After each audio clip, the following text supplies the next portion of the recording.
Dear Mr. Munier, dear Mr. Kleine Hartlage, dear friends of Manuel Ochsenreiter, ladies and gentlemen, first and foremost, I would like to express my heartfelt gratitude for the invitation to participate in this gathering dedicated to the memory of our dear friend and colleague Manuel Ochsenreiter. At the same time, I am deeply sorry that I cannot be with you personally today. Due to the circumstances that currently prevent me from entering the European Union, I am forced to address you in this way. Although many kilometers separate us, my thoughts are with you today, with all those who have gathered to pay tribute to a man whose life and work left a profound mark, not only in the world of journalism, but also in the hearts of all those who had the privilege of knowing him. It is a great honor for me to speak today about a man whom I did not consider merely a colleague, but above all a sincere friend. When we lose someone with whom we have shared the most difficult moments of life, words are not enough.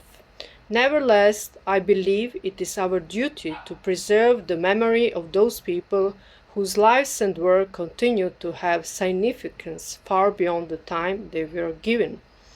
Manuel Ochsenreiter was exactly such a person.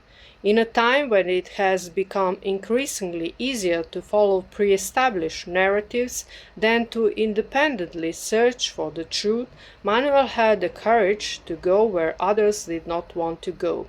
He was never satisfied with reports from newsrooms or with other people's interpretation. He wanted to see reality for himself.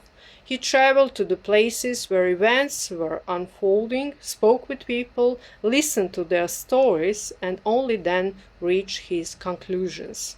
Such a quality is rare among journalists today.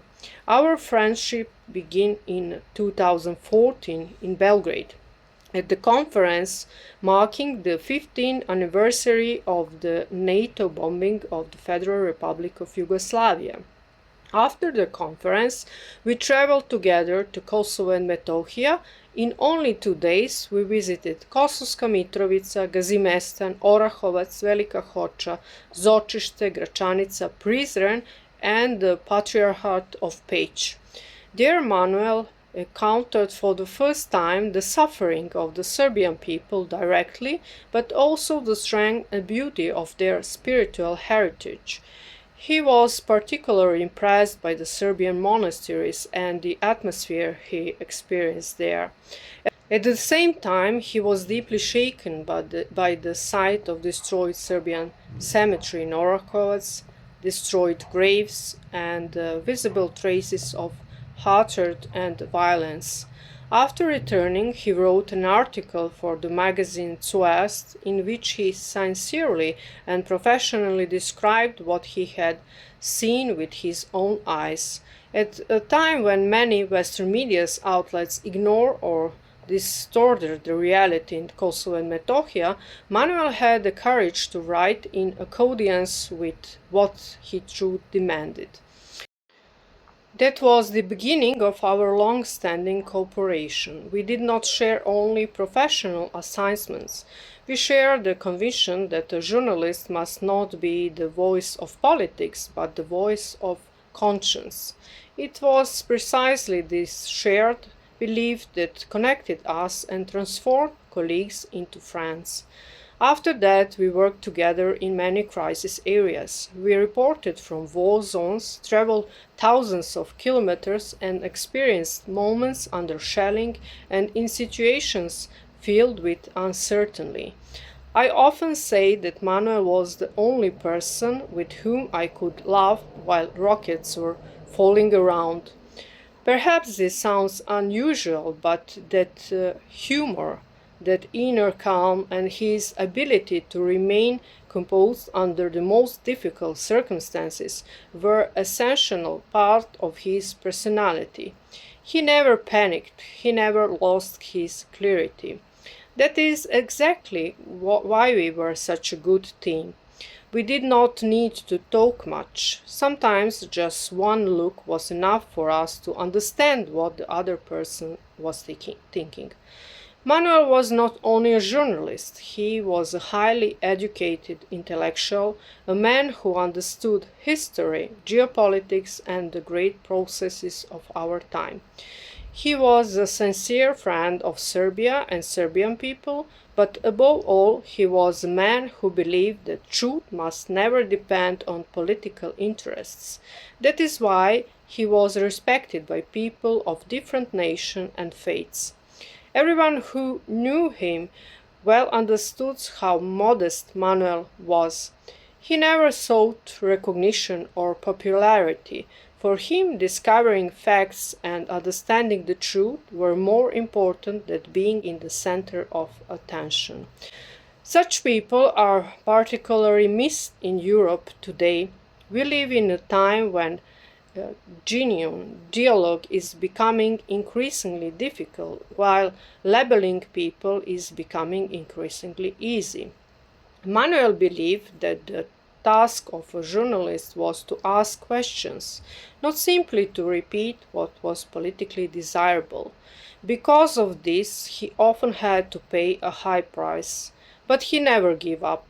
For me, Manuel will forever remain a person who united professionalism, courage, loyalty, and friendship.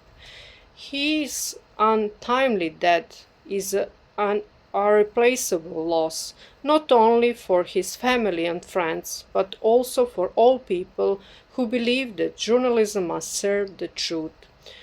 Today, as we have gathering to remember his life, I believe that the best way to honor him is to continue defending the values he stood for: truth, justice, freedom of thoughts, and human dignity.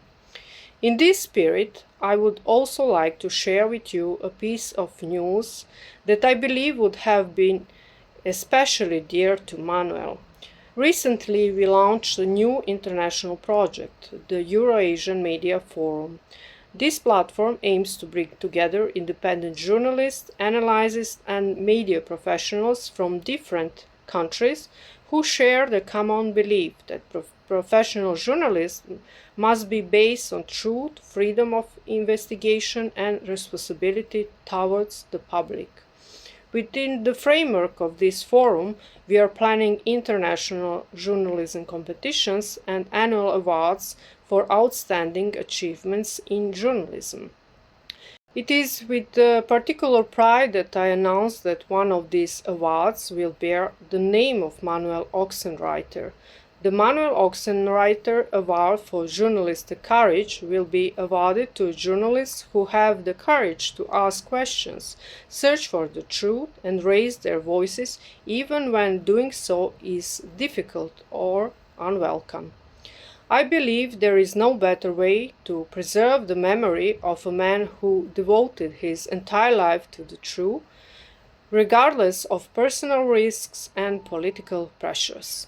I hope that future generations of journalists who receive this award will carry not only his name, but also the values that he embodied through his life. Because Manuel would probably have been happiest knowing that his name would be connected with young people who have the courage to seek the truth and to speak it. Dear Manuel, you will remain forever in our thoughts, our memories, and in everything we created together. Your example will continue to live through all the people you inspire, through your writings, and through the journalists who will carry your name. Thank you very much for your attention.